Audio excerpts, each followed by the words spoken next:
will rot in prison. 4-year-old girl is sentenced to life imprisonment for killing her mother. Before we dive into the story, drop a comment below and tell us where you're watching from. Enjoy the story. The courtroom was packed, every seat taken, cameras lined the back wall, their red lights, blinking like tiny eyes watching history unfold.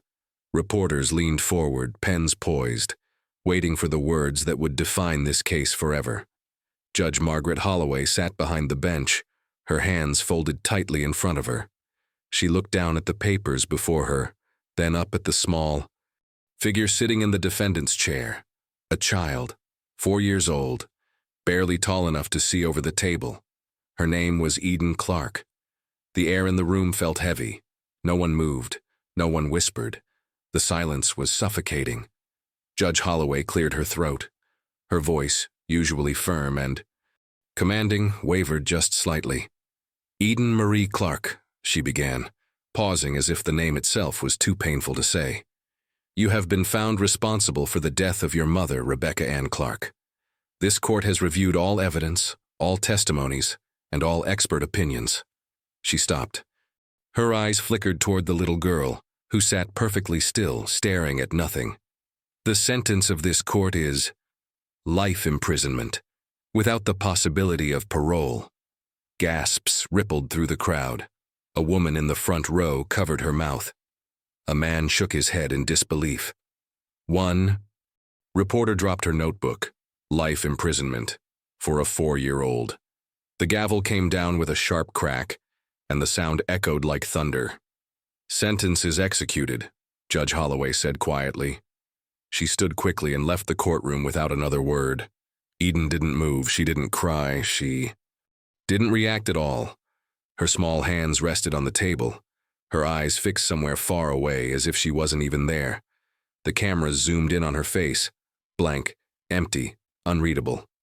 Outside the courthouse, crowds had gathered. Some held signs demanding justice. Others held signs calling for mercy. The media swarmed like vultures, microphones thrust toward anyone willing to speak. This is a travesty, one woman shouted. She's a danger to society, another yelled back. The country was divided. The case had sparked outrage, fear, confusion. How could a child so young commit such a horrific act? How could the justice system send a toddler to prison for life? But the question no one seemed to be asking was this: what if she didn't do it? The footage of that courtroom moment went viral within hours. It was shared millions of times, debated on talk shows, analyzed by experts. Everyone had an opinion. Everyone had a theory. But the truth? The truth was buried beneath layers of assumptions, mistakes, and lies. This story shouldn't be possible. But it happened. And now, you're going to understand how. 3 months before the sentence, before the trial, before the nightmare began. Makai Street was the kind of neighborhood where people waved to each other from their porches, where kids rode bikes until the streetlights came on, where nothing bad was supposed to happen. The house at 1247 Oak Street was small but tidy, blue shutters, white fence, a swing set in the backyard that squeaked when the wind blew. Rebecca Clark lived there with her daughter, Eden. To the neighbors, Rebecca seemed quiet, polite. She kept to herself mostly, but she'd smile when you passed her on the sidewalk. She worked from home as a freelance graphic designer. She didn't have many visitors. She was a good mom, said Margaret Finley, the woman who lived next door. I'd see her out there with Eden in the mornings. They'd water the flowers together. Eden was always so calm. Too calm for a kid that age, you know? Margaret paused during her interview, her eyes distant. I used to think it was nice that Rebecca had such a well-behaved child. But looking back, and I wonder if something was wrong even then. Another neighbor, Tom Barlow, remembered Rebecca differently. She seemed tired all the time, he said, like she was carrying something heavy. I'd ask her how she was doing, and she'd just say fine real quick and walk away. She didn't like to talk much. Tom leaned forward, lowering his voice. One time I saw her sitting on the porch late at night, just sitting there in the dark, staring at nothing. I asked if she was okay. She didn't even hear me. It was like she was somewhere else. Home videos from Rebecca's phone showed glimpses of their life together. Eden's birthday party, just the two of them. A small cake with 4 candles. Rebecca singing softly. Eden watching the flames with wide, unblinking eyes. In another video, they're at the park. Rebecca pushes. Eden on the swing, but the little girl doesn't laugh, doesn't smile. She just stares ahead, her expression blank. She was always so quiet, said a daycare worker who looked after Eden twice a week.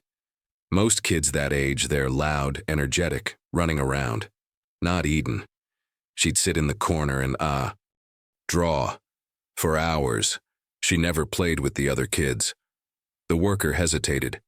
We thought maybe she was just shy, or maybe she had some developmental delay. We told Rebecca to get her evaluated, but she never did. Or maybe she couldn't afford it. I don't know. Rebecca's social media was sparse. Few photos of Eden. A couple of sunset pictures. Inspirational quotes about strength and resilience. Nothing personal, nothing revealing. But beneath the surface, cracks were forming. Bills piling up, unanswered emails, appointments missed. Rebecca was drowning, slowly, quietly, and no one noticed. And no, not until it was too late. April 12th, a Tuesday morning. The call came in at 9:47 a.m. 911, what's your emergency? Silence on the other end. Then faintly the sound of breathing. Hello? Is anyone there? More silence. Then a small voice, barely audible.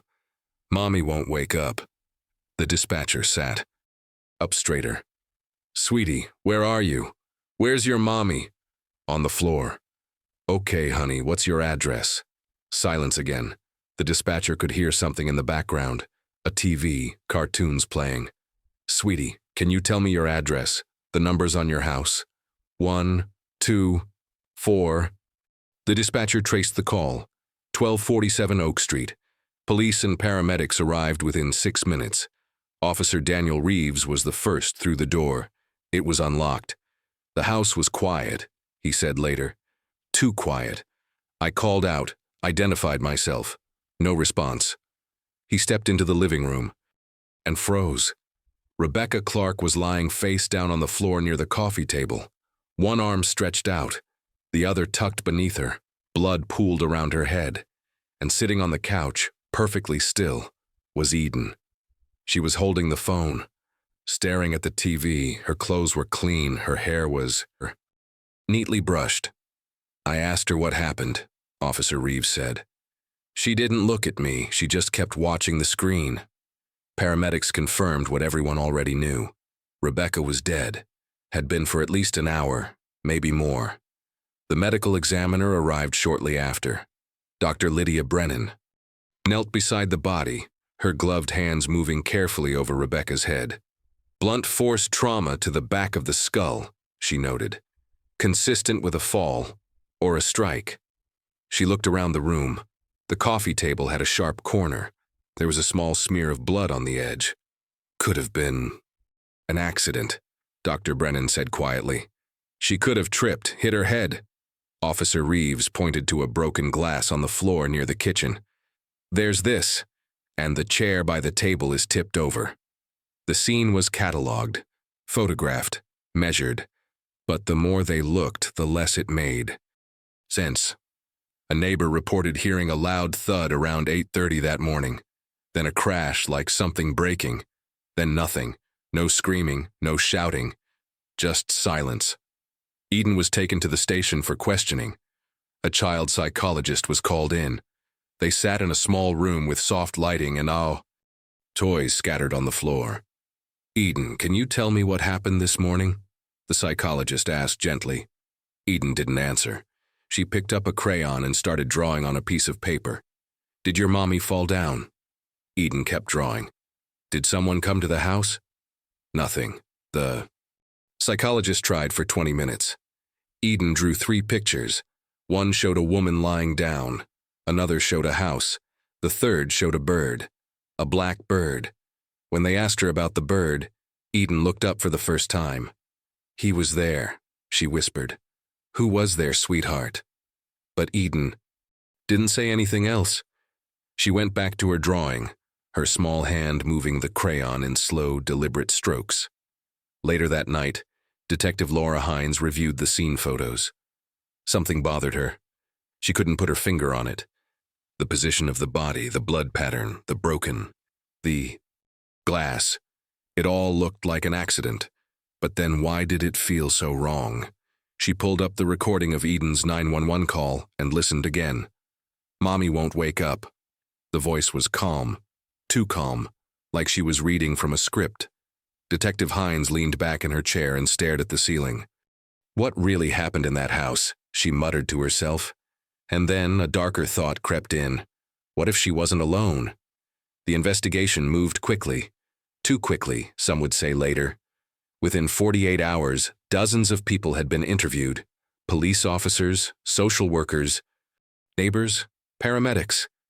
Everyone who had been near the house that day. Everyone who knew Rebecca and Eden. But the more people talked, the less clear things became. Officer Daniel Reeves sat across from Detective Laura Hines in the interrogation review room. His report was open on the table between them. "Walk me through it again," Hines said. "What exactly did Eden say to you?" Reeves rubbed his face. "She didn't say much. I asked her what happened, and she just stared at the TV. I asked if anyone else was there. No response. Did she seem scared?" "No. That's the thing. She seemed nothing. Like she didn't understand what was happening or didn't care."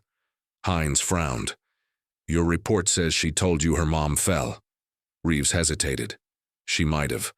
I don't remember exactly. It was chaotic." "You don't remember?" "I asked a lot of questions. She barely answered. Maybe she nodded. I wrote it down because that's what it seemed like happened." Hines tapped her pen on the table. "Seemed like, or she told you." Reeves looked uncomfortable. "I don't know. Both?" Across town, Child Protective Services had their own version. Caseworker Angela Morris had been assigned to Eden. Immediately after the incident, she'd spent an hour with the child at the hospital while doctors checked her for injuries. "She told me her mommy was sleeping," Morris said in her interview. "I asked if her mommy fell down, and she said yes. Then she said no. Then she stopped talking." "Which was it?" the interviewer asked. Morris shook her head. "I don't know. She's 4. Kids that age don't have a clear grasp of events. They mix things up. She was probably traumatized." But the psychologist who interviewed Eden had a different take. Dr. Raymond Cho sat in his office reviewing his notes. Eden didn't exhibit typical signs of trauma. No crying, no distress, no confusion. She was detached, almost robotic. He flipped through his notes. When I asked her what happened, she didn't answer verbally. She drew pictures, a woman on the floor, a house, and a black bird. "What does the bird represent?" the investigator asked. "I don't know. It could be symbolic, or it could be literal. Maybe she saw a bird outside. Maybe it means nothing. Children process trauma through imagery. It's not always coherent." The investigator leaned forward. "Did she say she hurt her mother?" Dr. Cho paused. "No, she didn't say that, but she also didn't say she didn't." The prosecutor, Martin Voss, saw things differently. "This child was alone in that house with her mother," he said firmly during a press briefing. "There's no sign of forced entry, no evidence of an intruder. The medical examiner confirmed blunt force trauma. The only other person present was Eden Clark." A reporter raised her hand. "But she's 4 years old. How could she?" "Children are capable of violence," Voss interrupted, "especially in moments of rage or frustration. We've seen it before. It's rare, but it happens." "Do you have a confession?" Voss hesitated. "We have statements, multiple statements from professionals who interviewed her. When pieced together, they form a picture." "What picture?" "A picture of guilt." But the defense attorney, Sarah Mendez, saw it completely differently. "This is insane," she said during a private meeting with Hines. "You're building a case on what? A 4-year-old's fragmented responses? Interpretations of drawings? This is a child who just lost her mother. She's in shock." Hines set down a file. The evidence points to her being the only one there. Evidence, Mendez snapped. What evidence? A coffee table with blood on it? That proves nothing except that Rebecca hit her head. It doesn't prove Eden pushed her. Then who did? Mendez crossed her arms. Maybe no one. Maybe it was an accident. Or maybe someone else was there and no one's looking because it's easier to blame a child. Hines pulled out the interview transcripts. Pages and pages of conflicting statements. Officer Reeves said Eden told him Rebecca fell. Or maybe she didn't. Angela Morris said Eden confirmed it. Or maybe she was just confused. Dr. Cho said Eden didn't say anything concrete. But her drawing suggested awareness, and Martin Voss took all of it and called it a confession.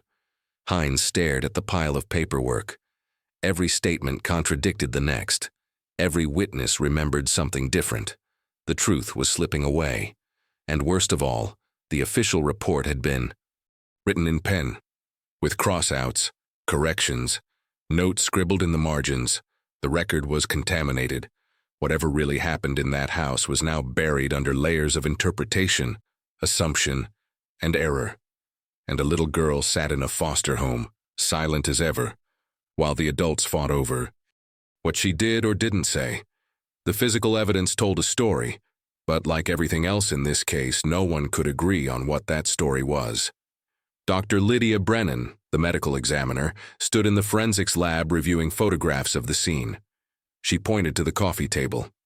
The blood here matches the wound on Rebecca's head. The angle is consistent with a fall. She could have tripped, lost her balance, and struck the corner. Could have, Detective Hines repeated, but not definitely. Dr. Brennan sighed. In forensics, we deal in probabilities, not certainties. Could someone have pushed her? Yes. Could she have fallen on her own? Also, yes. Hines pointed to another photo. What about the broken glass in the kitchen? Could indicate a struggle. Or she dropped it earlier. There's no way to know. Then there were Eden's belongings. A small doll found near the couch, positioned oddly. One arm bent at an unnatural angle, as if it had been twisted. Its face turned toward the wall. Kids play rough with toys, one investigator said. Doesn't mean anything. But a child behavior specialist disagreed. The positioning is deliberate. Children often recreate trauma through play. This could be her way of processing what she saw. A stain on the carpet several feet from Rebecca's body. Not blood. Something else. Spilled juice, maybe. Or water. She was sitting there, Officer Reeves noted. Right in that spot, just watching TV while her mother... He didn't finish the sentence. And then there was the security camera footage. The camera was positioned at the front door, angled toward the driveway. It had been installed months earlier after a string of package thefts in the neighborhood. The footage showed Rebecca's car in the driveway. No one coming, no one going. At 8:42 a.m., the timestamp showed movement near the front window. A shadow passing by. Too brief to identify. At 9:47 a.m., police arrived. Everything in between was just an empty driveway and a closed front door. No one else was there, Voss insisted. The footage proves it. But Mendez wasn't. Convinced. It shows the front of the house. What about the back? What about the side door? There's no evidence of forced entry anywhere. That doesn't mean no one came in. The most compelling evidence, though, came from Eden herself. Her drawings. 3 pictures drawn during her interview with Dr. Cho. The first showed a woman lying down, stick arms outstretched, red crayon colored around her head. The second showed a simple house, blue shutters, a door, a window. The third showed a bird, large, black, wings spread wide. Dr. Cho brought in an art therapist to analyze them. The woman is clearly her mother, the therapist explained. The use of red suggests she understands death or at least injury. And the bird? The therapist hesitated. Birds in children's drawings can represent many things. Freedom, fear, a guardian, or sometimes just a bird they saw. Is it significant? Everything a traumatized child draws is significant. But what it means, that's harder to say. A forensic psychologist reviewed the drawings and came to a different conclusion. The bird could represent guilt, a dark presence, something watching. Children often externalize their feelings through symbols. So she feels guilty? Possibly. Or she feels watched. Or threatened. We can't know without more context. The drawings were entered into evidence. Interpreted. Reinterpreted. Debated. And through it all, Eden remained silent. Days passed. The case moved forward. But the evidence remained. As unclear as the day it was collected. A doll, a stain, a shadow on grainy footage, 3 crayon drawings, and a question no one could answer. What did the black bird mean? Henry Dalton appeared at the police station 3 days after Rebecca's death. "I'm her brother," he told the officer at the front desk. "I need to know what's being done about my niece." Henry was 42, tall, with graying hair and tired eyes. He worked as an accountant in a town 2 hours away. He and Rebecca hadn't been close in recent years, he admitted, but family was family. "I should have visited more," he said. During his interview with Detective Hines, "Rebecca and we drifted apart after our parents died, but I loved her, and I love Eden." Hines studied him. "When was the last time you saw your sister?" "Maybe 6 months ago. I stopped by for Eden's birthday. Brought her a stuffed animal. We had cake. It was nice. How did Rebecca seem?"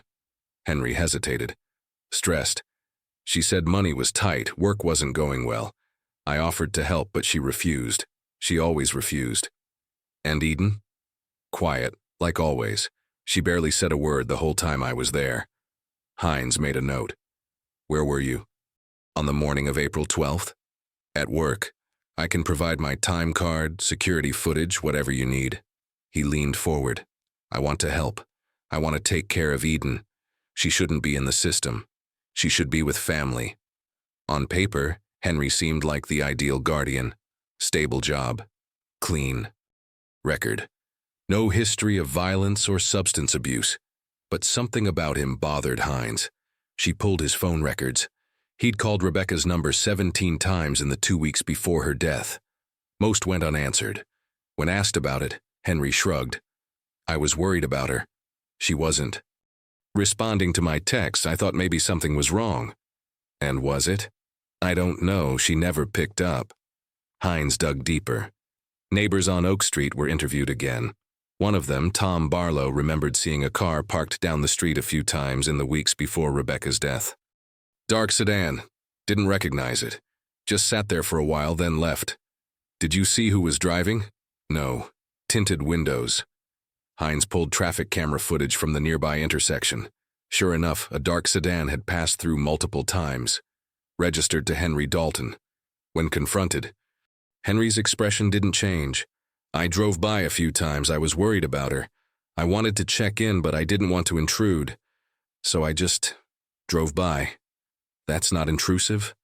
Henry's jaw tightened. "I was trying to be respectful. She made it clear she didn't want my help. So I kept my distance." "But you kept calling." "Because I was worried." Hines watched him carefully. His hands were folded calmly in his lap. His voice was steady. But his eyes, there was something there. Desperation, maybe. Or guilt. "Do you think Eden hurt her mother?" Hines asked suddenly. Henry flinched. "Just slightly. I don't know. I hope not, but if she did, she needs help, not prison. And if she didn't?" Henry met her gaze. "Then someone else did, and they're letting a little girl take the blame." After the interview, Hines reviewed the timeline again. Henry's alibi checked out. He was at work. Surveillance confirmed it. But his behavior in the weeks leading up to Rebecca's death was strange. The calls, the drive-bys, the sudden interest in custody. Was it genuine concern, or something else? Hines closed the file and stared at Henry's photo. He'd been there, in the background, watching, calling, circling. But why? Detective Hines received a call from the evidence room on a Thursday afternoon. "We've got a problem," the clerk said. Hines drove over immediately. The problem was simple and damning. A recording from Eden's first interview at the police station, the one conducted hours after Rebecca's death, was missing from the case file. It was logged, the clerk explained, pulling up the digital registry. Audio file 47B, recorded at 2:15 p.m. on April 12th.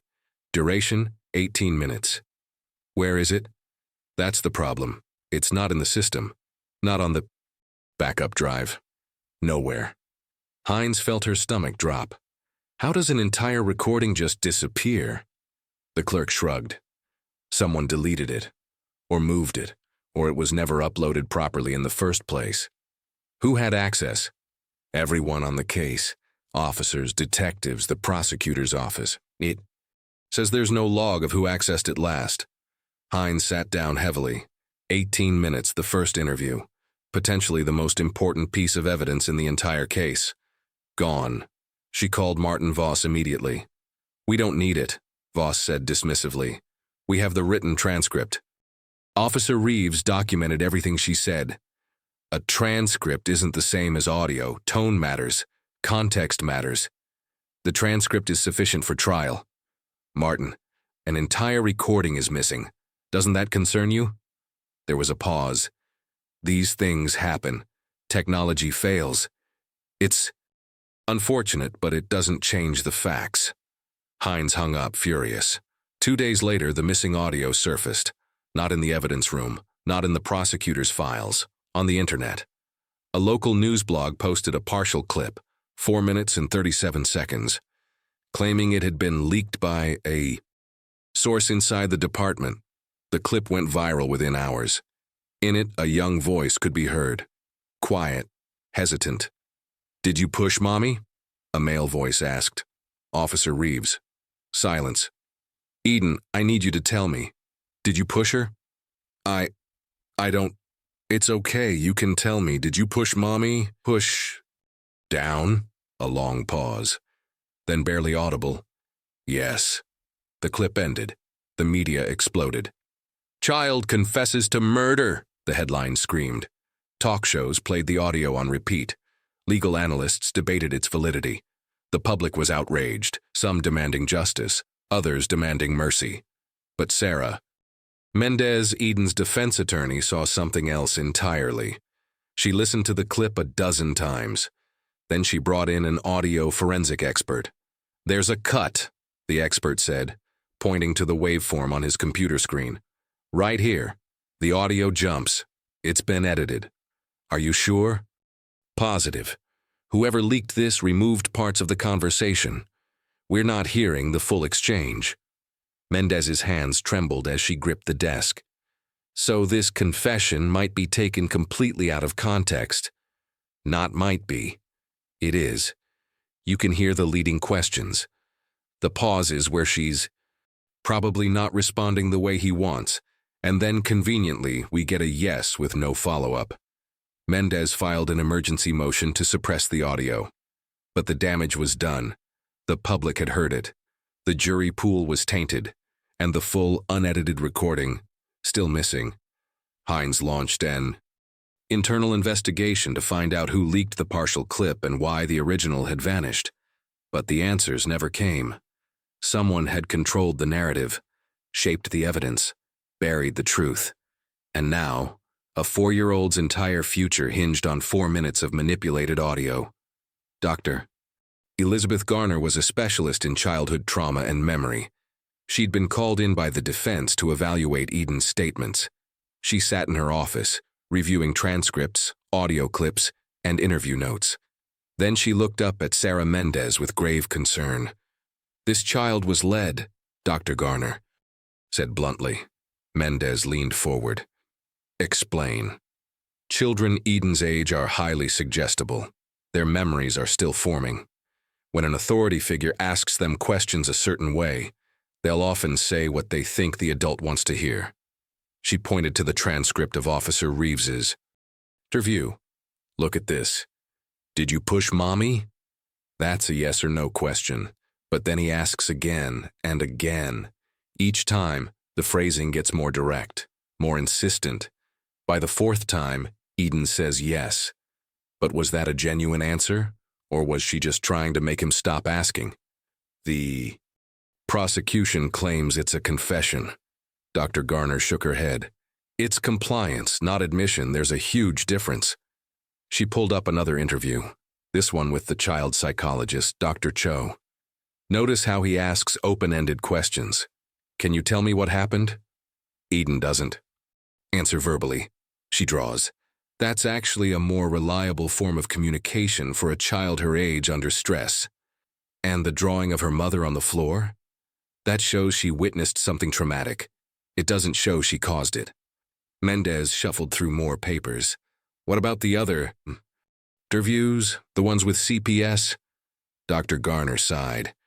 Eden was interviewed 7 times in the first 3 days. 7, by different people, each asking similar questions in different ways.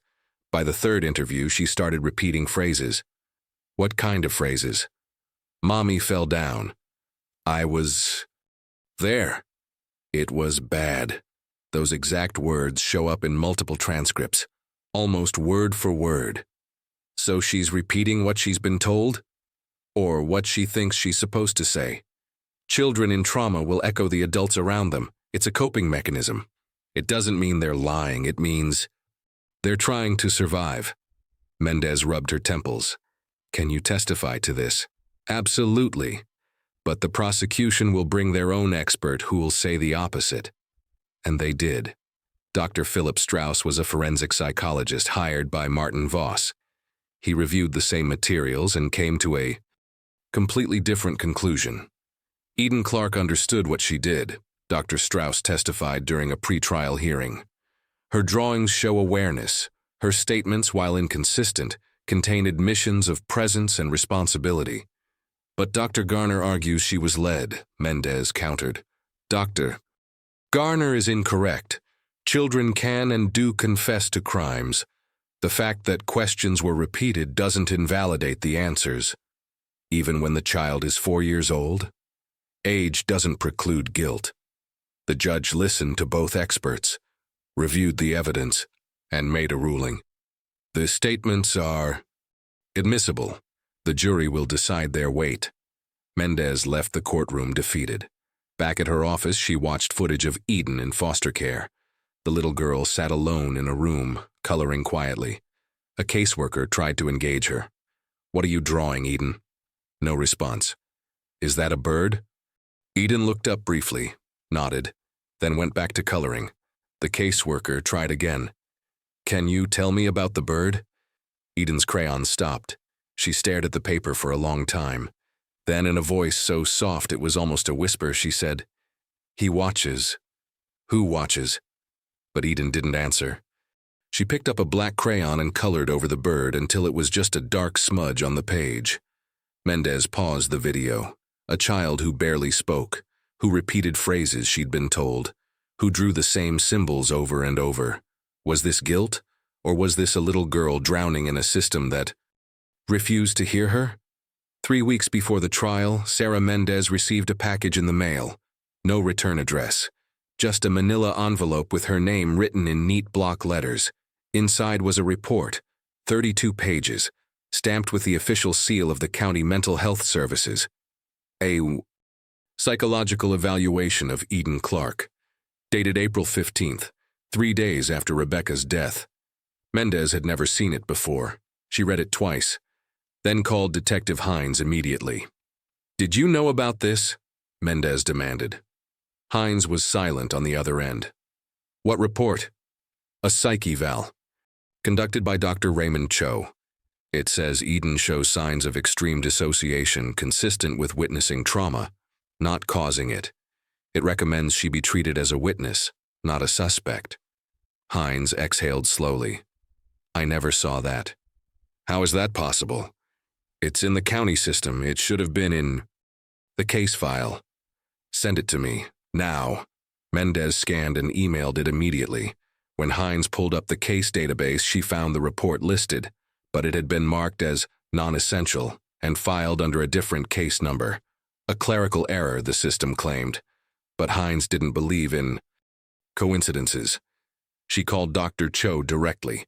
"I submitted that report the day after I evaluated her," Dr. Cho said, sounding exhausted. "I sent it to CPS, the police department, and the prosecutor's office. I was told it would be reviewed." "By who?" "I don't know. I assumed someone read it. When I didn't hear back, I followed up twice.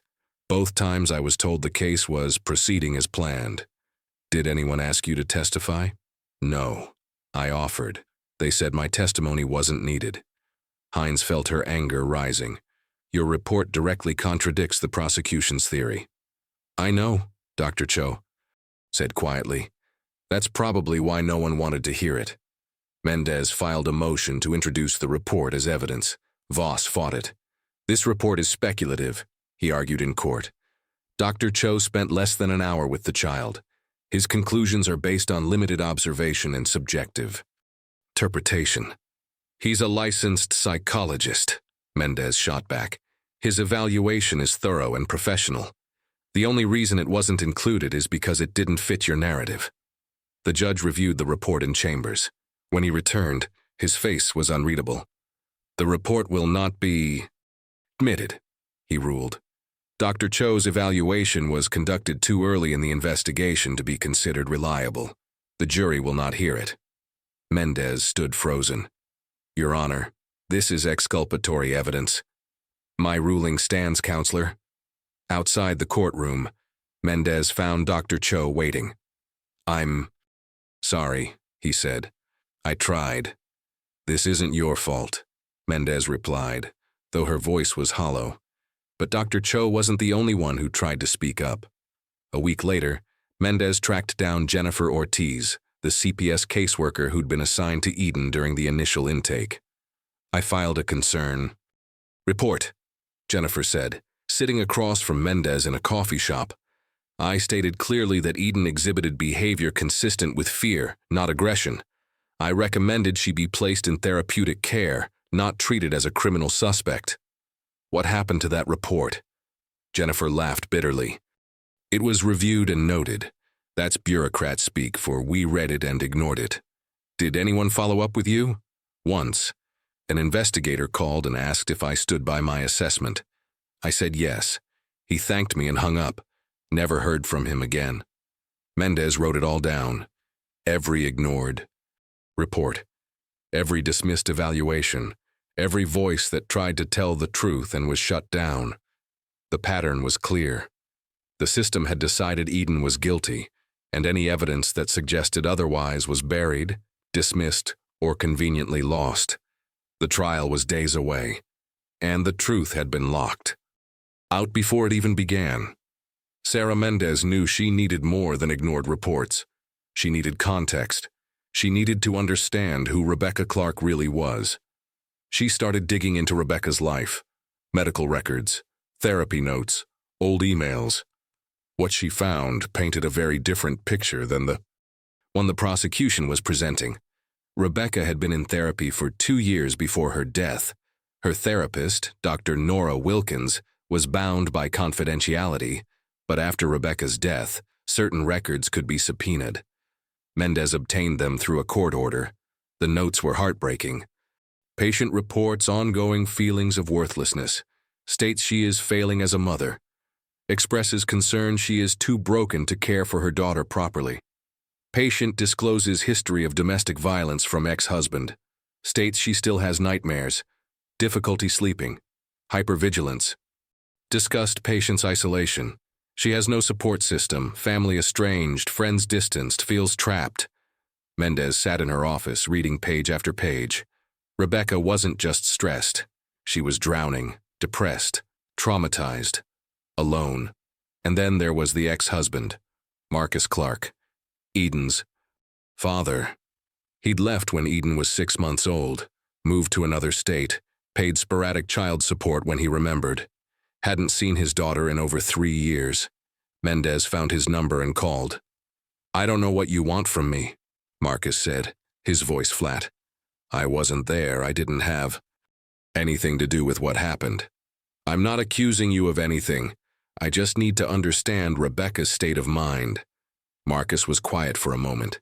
Then, She was fragile, always had been. I couldn't handle it. The crying, the paranoia. She'd accuse me of things I didn't do. We fought. Constantly. Did you ever hurt her? A pause. Not the way you're asking, but yeah, I yelled, I slammed doors, I said things I shouldn't have, I wasn't a good husband. Did Rebecca ever talk about feeling unsafe? All the time. But it was in her head. No one was after her. She just couldn't let go of the past. Mendez thanked him and hung up. Then she pulled Rebecca's police records. 2 domestic disturbance calls during her marriage to Marcus. Both times Rebecca refused to press charges. Both times, officers noted visible bruising on her arms. Marcus had lied, or convinced himself. He'd done nothing wrong. Either way, Rebecca had lived in fear long before Eden was born. Mendez then interviewed Rebecca's only friend, a woman named Claire Bowen who'd worked with her years ago. We lost touch, Claire admitted. She stopped answering my calls about a year before she died. I thought maybe I'd done something to upset her, but looking back, I think she was just shutting everyone out. Did she ever talk about Eden? Claire hesitated. She loved Eden, but she also worried. She'd say things like, "What if I'm not enough?" Or, "What if I mess her up?" She put so much pressure on herself. Did she ever seem angry at Eden? Resentful? God, no, never. If anything, she was too gentle, too careful. Like she was afraid of making a single mistake. Mendez pieced it together. A woman trapped by her past, carrying trauma from an abusive marriage, isolated, exhausted, barely holding on, and a little girl growing up in silence watching her mother fade. What happened in that house on April 12th wasn't about rage or violence. It was about 2 people drowning together, and no one noticed until it was too late. The trial was still 2 weeks away, but the case had already been tried in the court of public opinion, and the verdict wasn't kind. Eden Clark's face was everywhere. News websites, social media, magazine covers, blurred out in some places, fully visible in others. America's youngest killer, one headline declared. The Angel of Death. Another called her. Talk shows dedicated entire episodes to the case. Panels of experts debated whether a child so young could truly understand right from wrong. This is a tragedy on both sides, one psychologist said on a morning show. But we cannot ignore the fact that this child was present during her mother's death and has shown no remorse. She's 4 years old, another guest countered. She doesn't even understand what remorse is. The host jumped in. But should age excuse violence? Where do we draw the line? The debate raged on, and on, and on. Podcasts picked up the story. True crime. Enthusiasts dissected every detail. Amateur sleuths created elaborate theories. What if Eden was possessed? One podcast suggested. What if Rebecca was planning to hurt Eden, and Eden defended herself? Another theorized. The truth didn't matter anymore. The story did. On social media, hashtags trended daily. Justice for Rebecca. Save Eden. Child killer. Wrongful conviction. People chose sides. Strangers argued viciously in comment sections. Death threats were sent to the prosecutor. Death threats were sent to the defense attorney. Even the judge received threats. Someone created a meme using Eden's mugshot, a photo taken during her intake at the juvenile facility. Her face blank, her eyes empty. The meme said, "When you're too young for prison but did the crime anyway." It was shared thousands of times. Sarah Mendez felt sick every time she opened her phone. They've turned her into a symbol, she told Detective Hines over coffee one afternoon. She's not a person to them anymore. She's just a villain or a victim, depending on which side you're on. Hines stirred her coffee slowly. The media always does this. They need a story that fits in a headline. Nuance doesn't get clicks. But this is a child's life. I know. A famous defense attorney appeared on a cable news show and declared Eden's case the most mishandled investigation I've ever seen. Martin Voss responded the next day on a rival network. We followed the evidence. The media can speculate all they want. The facts speak for themselves. A celebrity activist tweeted, "How can we live in a country that imprisons babies?" A victims' rights advocate fired back, "How can we live in a country that excuses murder because of age?" The narrative spiraled. Documentaries were already in production. Book deals were being negotiated. Someone launched a crowdfunding campaign to free Eden Clark and raised $50,000 in 2 days. And through it all, Eden sat in a small room in a juvenile facility, coloring quietly, unaware that the entire country was debating her fate. Mendez visited her once a week. Eden never asked about the trial, never asked about the news. She just drew her pictures. Always the same. A house. A woman. A bird. "Do you know people are talking about you?" Mendez asked gently one day. Eden looked up, blinked, then went back to her drawing. "Lots of people want to help. You, Eden. But they need to know the truth. Can you tell me what really happened that day?" Eden's crayon paused. For a moment, Mendez thought she might finally speak. But then, Eden just shook her head slowly and colored the bird black. Outside, the cameras kept rolling. The headlines kept coming. And the truth kept slipping further away. Sarah Mendez received a call from an unexpected source. A paralegal from a probate law firm in the neighboring county.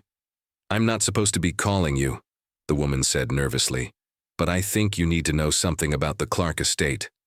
Mendez grabbed a pen. "I'm listening." Rebecca Clark had a life insurance policy, $250,000. The beneficiary was listed as Eden Clark, with Henry Dalton named as trustee until she turned 18. Mendez's pen stopped. Henry knew about this? He filed the claim 3 days after Rebecca's death.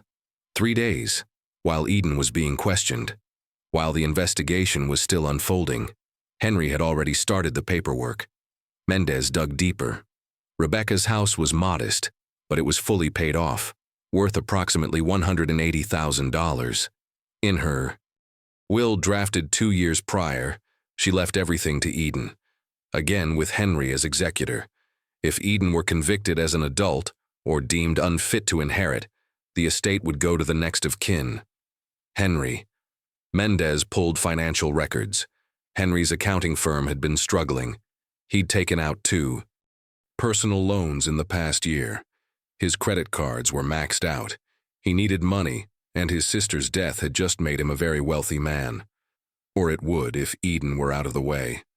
Mendez called Detective Hines immediately. "Did you know Henry Dalton is the trustee of Eden's inheritance?" "No," Hines said slowly. "That wasn't in any of the reports I saw. He filed the life insurance claim within 72 hours, and if Eden is convicted, he stands to inherit everything." There was a long silence on the other end. "You think he set this up?" Hines asked. "I think he had motive and opportunity. But his alibi was solid, I know. But what if he didn't need to be there? What if he manipulated the investigation instead?" Hines thought back to Henry's behavior. The phone calls to Rebecca, the drive-bys, the sudden interest in custody. He was positioning himself. Hines muttered, getting close, making himself the obvious choice for guardian. And then when Rebecca died, he swooped in, the grieving brother, the concerned uncle, the perfect trustee. Mendez found more. Henry had hired a family lawyer the same week Rebecca died, not to help Eden, to establish legal guardianship and control of the estate. He'd also reached out to a financial advisor about managing a minors' trust fund. Everything pointed to one thing. Henry had been planning for this. But there was more. Marcus Clark, Eden's father, had also tried to claim custody. Not because he cared about Eden. He admitted as much to Mendez during their call, but because she's my kid and I have rights. Translation, he wanted access to the inheritance. 2 men, both claiming to care about Eden, both standing to gain financially from Rebecca's death, and both fighting to control Eden's future. The custody battle had been vicious but quiet, sealed by the court to protect Eden's identity. Henry had won. Marcus didn't have the money for a prolonged legal fight. But the records showed something else. Marcus had accused Henry of undue influence over Rebecca in the months before her death. He claimed Henry had pressured Rebecca to update her will to make him the executor. Henry denied it, said Marcus was just bitter about losing custody. The judge sided with Henry. But now, looking at the timeline, Mendez saw a pattern. Henry calling Rebecca repeatedly in the weeks before her death. Rebecca not answering. Henry driving by her house. Rebecca isolating further. And then Rebecca dies. Henry steps in, takes control, becomes the hero. He didn't need to kill her himself, Mendez said aloud. He just needed her gone. And Eden blamed. Hines exhaled. Can you prove any of this? Not yet. But I'm going to. Sarah Mendez tracked down Anna Petrov, the woman who had babysat Eden twice a week for nearly a year. Anna had moved out of state shortly after Rebecca's death. It took Mendez 3 weeks to find her. They met at a diner in Ohio. Anna looked tired, nervous. I didn't want to. Get involved, Anna said immediately. I have kids of my own. I can't afford trouble. I understand, Mendez said gently, but Eden needs your help. Anna stared into her coffee. That little girl didn't hurt her mother. I know she didn't. Tell me why you think that. Anna took a breath. About a week after Rebecca died, Henry came to see me. He said he was trying to understand what happened. Asked me questions about Eden. About Rebecca. Normal stuff at first. And then he started coaching me. He'd say things like, did Eden ever seem angry? Or did she ever throw tantrums? I told him no. She was the quietest kid I'd ever met, but he kept pushing, suggesting things. Mendez leaned forward. What kind of things?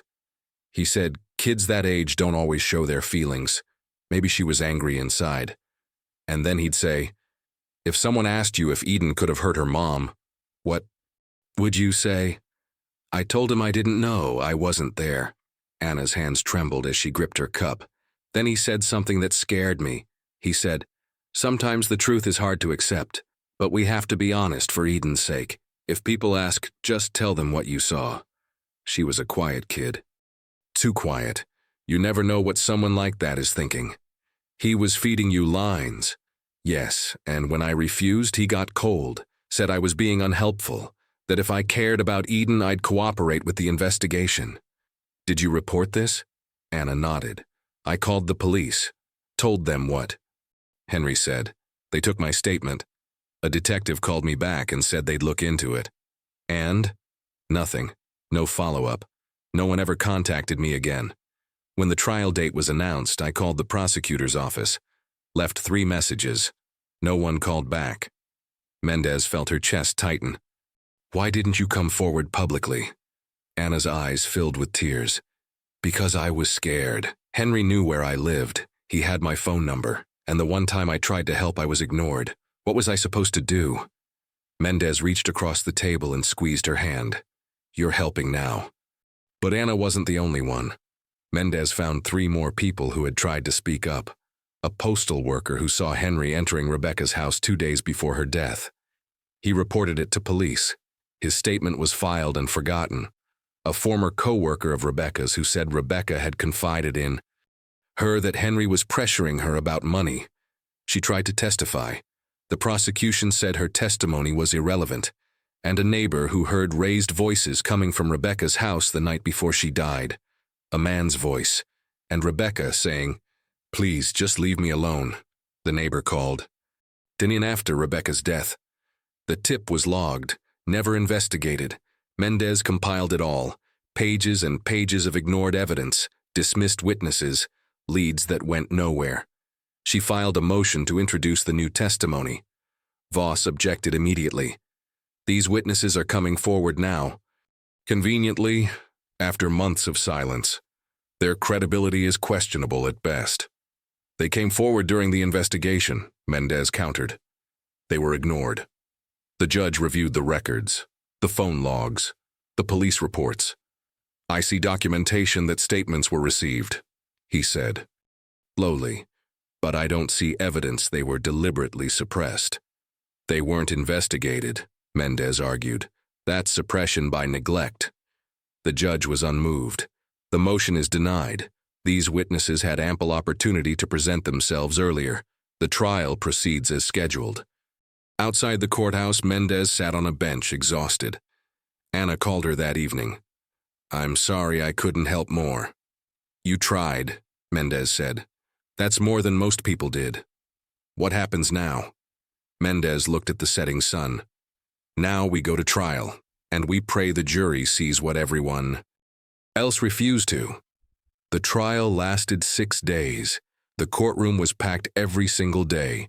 Media lined the hallways. Protesters gathered outside with signs.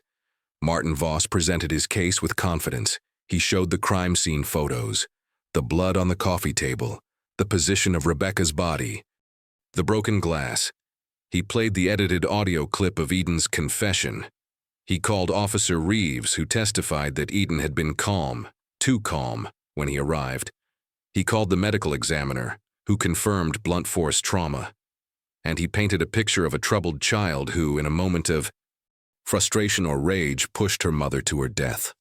"Ladies and gentlemen," Voss said during his closing argument, "this is not a comfortable case. It's not easy to accept, but the evidence is clear. Eden Clark was alone with her mother. Rebecca Clark is dead.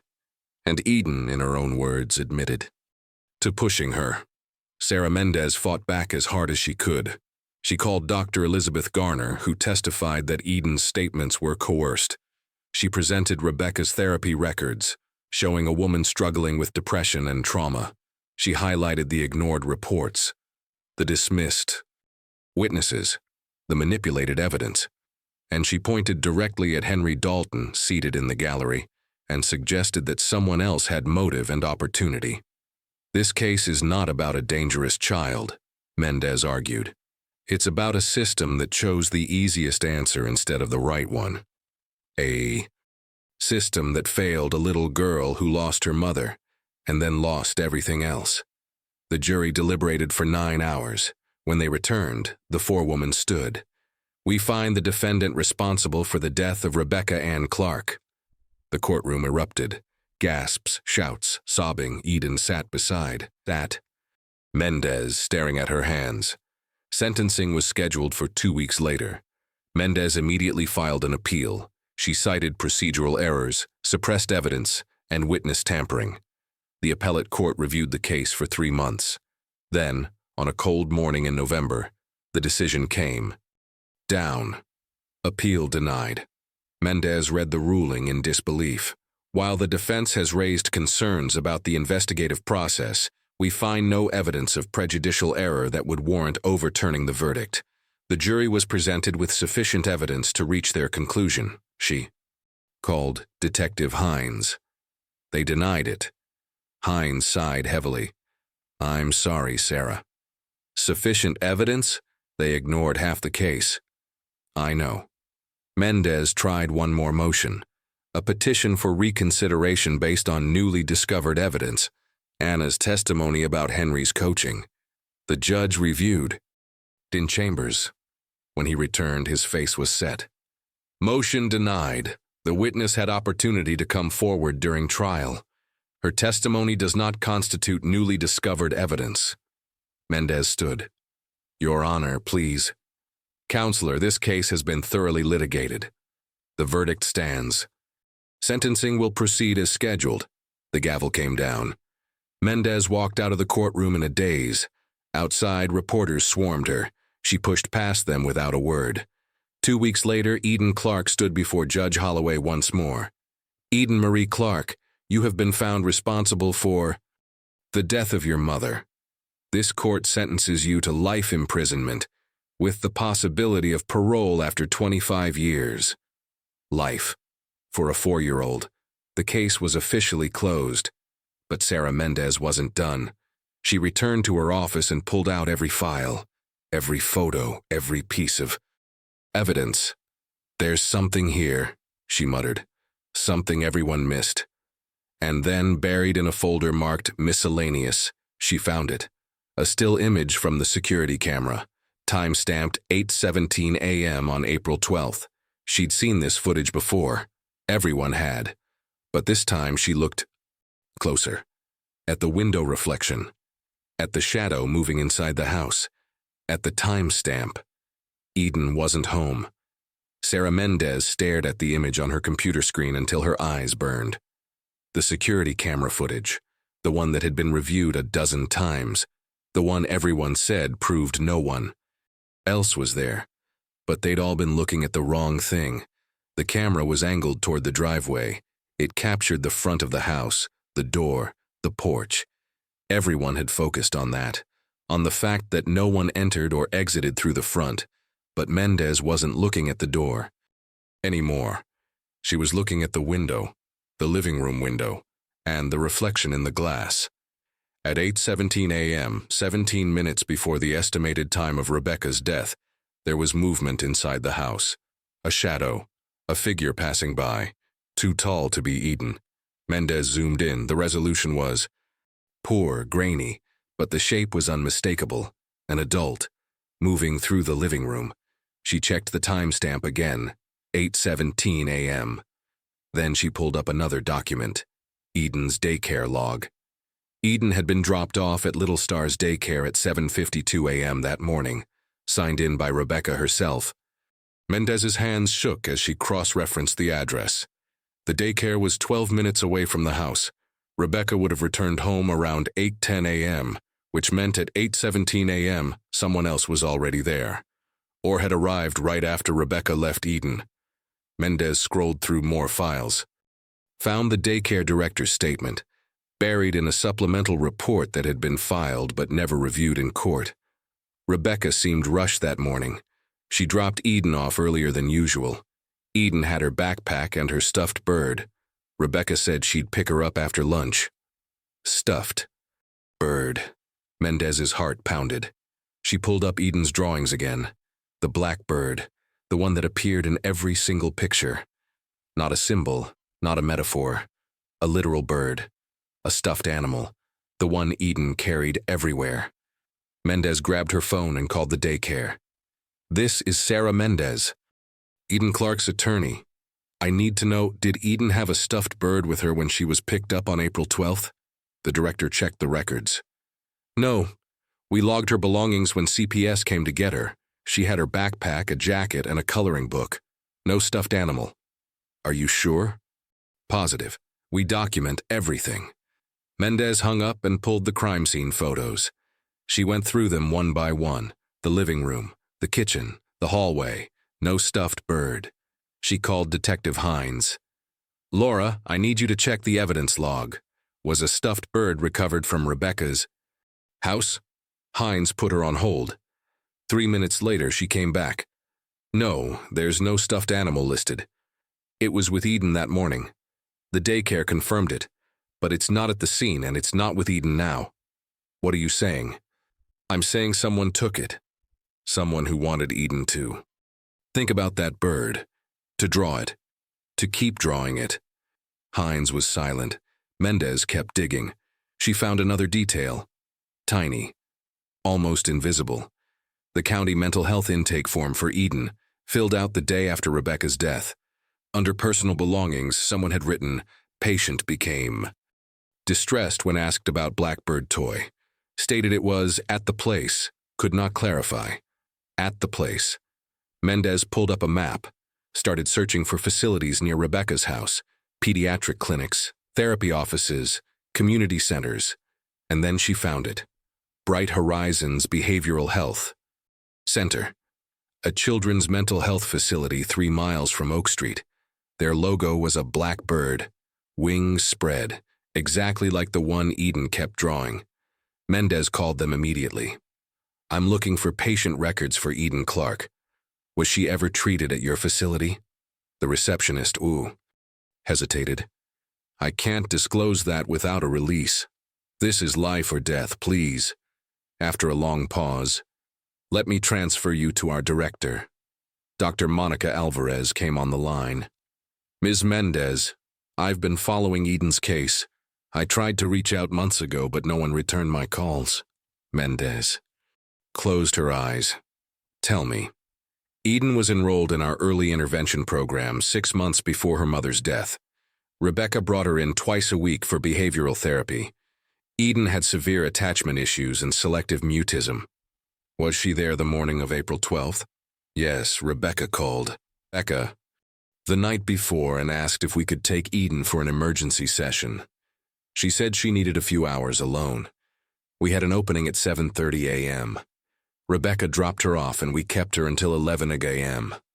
Mendez felt the room spin. Eden wasn't home when her mother died.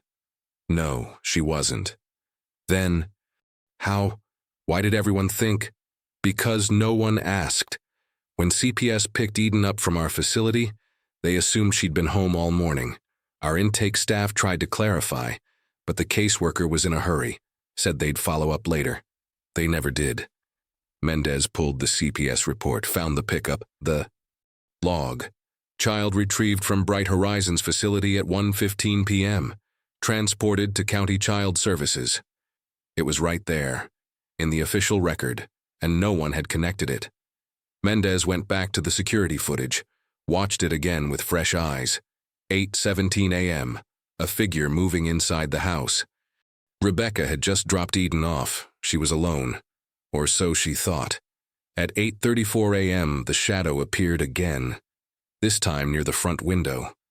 Larger, clearer. Mendez enhanced the image as much as she could. A jacket, dark, familiar. She pulled up a photo from the case file. Henry Dalton at Rebecca's funeral. Same jacket. She checked his alibi again. He'd clocked into work at 9:15 a.m. His office was 40 minutes from Rebecca's house, which meant he could have been there at 8:30 a.m., confronted Rebecca, and left before anyone saw. Mendez called Hines again. We need to reopen this case. Eden wasn't even home. She has an alibi. She was at Bright Horizons the entire morning. Sarah, Laura, she couldn't have done it. She wasn't there. I believe you. But the case is closed. The conviction is final. Even if we prove she wasn't home, the system won't care. They'll say it doesn't matter, the jury decided. It does matter, Hines sighed. You know how this works. Overturning a conviction takes years, appeals, new evidence presented in front of judges who don't want to admit the system failed. Mendez felt tears burning her eyes. So what? We just let her rot in prison? I didn't say that. I said it's going to be a fight. Mendez compiled everything. The daycare log, the therapy center records, the security footage, the missing stuffed bird. She filed an emergency motion for post-conviction relief. It sat on a judge's desk for 6 months. When the ruling finally came, it was 3 sentences long. Petitioner has failed to demonstrate that the newly discovered evidence would have changed the outcome of the trial. Motion denied. Mendez appealed, and appealed.